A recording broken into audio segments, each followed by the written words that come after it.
Anong madalas mong wikang ginagamit? English or Tagalog? Tagalog. Ito, si Jerwin. Nakita ko si Jerwin. Anong madalas mong wikang ginagamit? English or Tagalog? Tagalog. Tagalog. Okay. Next question. Ito, ate girl. May tanong po ako sa inyo. Ano pong madalas yung wikang ginagamit? English or Tagalog? English. English. Okay, ito naman tayo kay Dwayne. Dwayne Howard. Anong madalas mong ginagamit na wika? English or Tagalog? Tagalog. Tagalog. Mukhang Pilipino eh. Ito, guys. Anong madalas mong wikang ginagamit? English or Tagalog? Tagalog. Tagalog. Next question. Anong madalas mong ginagamit na wika? English or Tagalog? Tagalog. Tagalog. Oh, kuya, may tanong lang po ako. Ano po madalas yung wikang ginagamit? English or Tagalog? Tagalog. Tagalog. Okay, next question kay Ate Girl tayo. Ano pong madalas yung wikang ginagamit, Ate Girl? Ano po? Ano pong madalas wikang yung ginagamit? English or Tagalog? Tagalog po. Tagalog. Okay, let's go. Tol, Tol, May tanong. may tanong ako sa iyo, Tol. Anong madalas mong, ito lang, mabilis na, anong madalas mong wikang ginagamit? English or Tagalog? Both. Both. Okay. Ito yun. Ito. Game. Oh, survey lang, may tanong ako sa iyo. Anong madalas na wika mong ginagamit? English or Tagalog? Tagalog. Tagalog. Ito. Yo, what up? Macho Neri, kilalang tambay lang pero kilala. Oh, may tanong ako sa iyo. Ano? Tambay. Oh. Anong madalas mong wikang ginagamit? English or Tagalog? Tagalog. Tagalog. Oh, Oh, yeah. tambay tayo eh, Tagalog, no? O, Espanyol. Espanyol. Hola, amiga. May tanong po ako sa inyo, ate girl. Ano pong madalas na wikang ginagamit nyo, English or Tagalog? Tagalog. Tagalog. Let's go.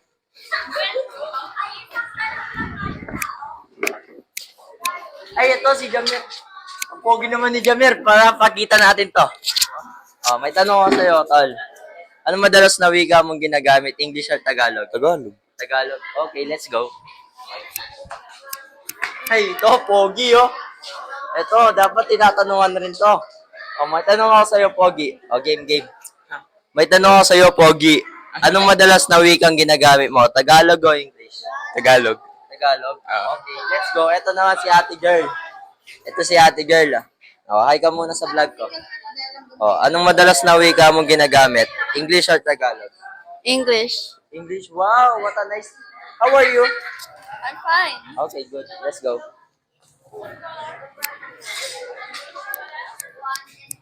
Okay, ha? Kita ba sa camera? Oh, Pogi. Umaan mo kasi. Pogi.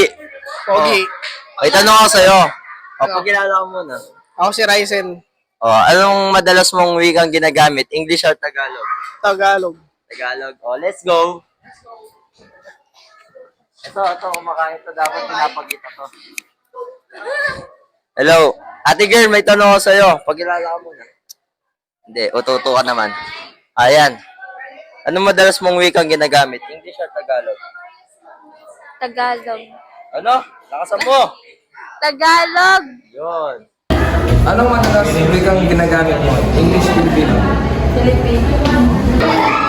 Ano name? Si Japan Castañeda po. Ito yung question. Anong madalas ginagamit mong wika? English or Tagalog? Tagalog po madalas na ginagamit ng wika. Okay, thank you po. Anong madalas wikang ginagamit mo? English or Tagalog? Tagalog po, because I'm from Philippines. Thank you po. Let's go. Anong madalas wikang ginagamit mo? English or Tagalog? Tagalog. Anong madalas wikang ginagamit? Tagalog o English? Tagalog. May kakayahan tayong gumamit ng wika at may kalayaan tayong matuto ng wika sa iba't ibang bansa. Ngunit, bakit nga ba importante ang wika? Madaling salita, ang wika ay ginagamit natin pang-araw-araw na pamumuhay. Katulad na lang ng pagbasa, pakinig, pagsalita, at pagsulat. May malaking kabuluhan ang wika sa ating pamumuhay. Simula nung bata tayo hanggang sa pagtanda natin, pinag-aaralan natin ang wika. Hindi ba parang kahapon lang, pinag-aaralan natin kung paano magbasa ng wika. Ngayon, inaalam natin kung gaano kahalaga ang wika. Madaming mga kahulugan ang wika batay sa iba't ibang mga dalubika. Ngunit, ang ating ipopokus ay ayon kay Henry Alan Gleason Jr. Ang wika ay ang masistemang balangkas ng sinasalitang tunog na isinasaayos sa paraang arbitraryo upang magamit ng tao bilang bahagi ng isang kultura sa komunikasyon. Ngayon, meron tayong isang estudyante na galing sa School of Infant Jesus ECE na i-interviewin. Magandang araw! Ako si Erica Vergara ng 11 St. Clair. Ako si Elijah Pabala ng 11 St. Clair. Ako si Precious Habonite ng 11 St. Clair. At ang ating kapanayam sa araw na ito ay walang iba kung hindi si Toby Mac Santos ng 10 Beethoven.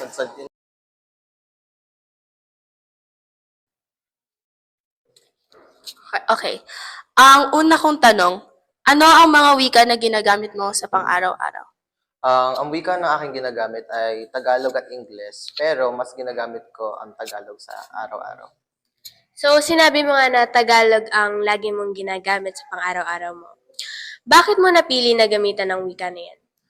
Napili ko to na ginagamit kasi dito ako nasanay na wika, and since ito rin naman yung tinuro sa akin ng mga magulang ko nung bata pa ako.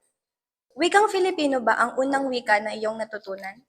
Oo, dahil ito ang tinuro sa akin ng aking mga magulang noong bata pa ako. Ilang wika ang ginagamit mo? Dalawa, pero marunong din ako magkapampangan. Pero ang ginagamit ko mostly is Tagalog at Ingles. Bukod sa mga wika na alam mo, meron ka pa bang wika na gusto mong matutunan? Ngayon, bilang estudyante, wala pa naman akong interesadong mag-aral ng iba pang wika dahil mostly sa mga subjects na pinag-aaralan ko, ang priority nila is Tagalog at Ingles. Pero interesado rin naman ako mag-aral ng ibang lengguwahe sa aking kinabukasan. Sa tingin mo ba, kung wala tayong lengguwahe, sa tingin mo ba, tayong lahat ay magkakaintindihan? Hindi. Kasi paano tayo magkakapag-intindihan kung hindi tayo marunong mag-communicate or magsalita sa isa't isa? Sa panahon ngayon na hindi gaano kinikilala yung wikang Filipino, sa tingin mo, paano pa natin to mapapaunlad? Mapapaunlad ito sa aking opinion is yung pagbigay nila ng priority sa subject ng Pilipino. Kasi ngayon sa ating panahon na nasa Pilipinas tayo, mas nabibigyan pa ng priority ang wikang Ingles kaysa sa ating wikang Tagalog. So, sa opinion ko, ang first step ng pagpaunlad ng wikang Tagalog is yung pag-prioritize nga sa subject na Filipino. Ano ang kahalagaan ng wikang Filipino sa ating kultura para sa iyo? Ang kahalagaan nito dahil ito nga ang main lengguwahe na isinasalita natin, and even though na kahit maraming forms of dialect sa Pilipinas, ito pa rin ang nagre-remain na number 1 sa lengguwahe ng mga Pilipino. Para sa'yo, bilang isang mag-aaral, paano naging importante ang wikang Filipino? Naging importante nga siya dahil nga sa subject ng Pilipino, dahil kailangan natin itong pag-aralan. And of course, dahil nasa Pilipinas nga tayo, ito ang dapat na i-prioritize natin na lengguwahe sa ating mga buhay. At ang huli naming tanong, para sa'yo, ano ang kahulugan ng wika?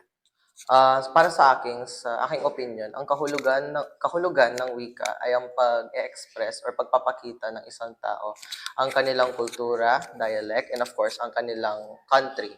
Okay? Ang wika ay ginagamit sa pang-araw-araw at hindi tayo magfa-function bilang mga tao kung wala tayong wika. Maraming salamat.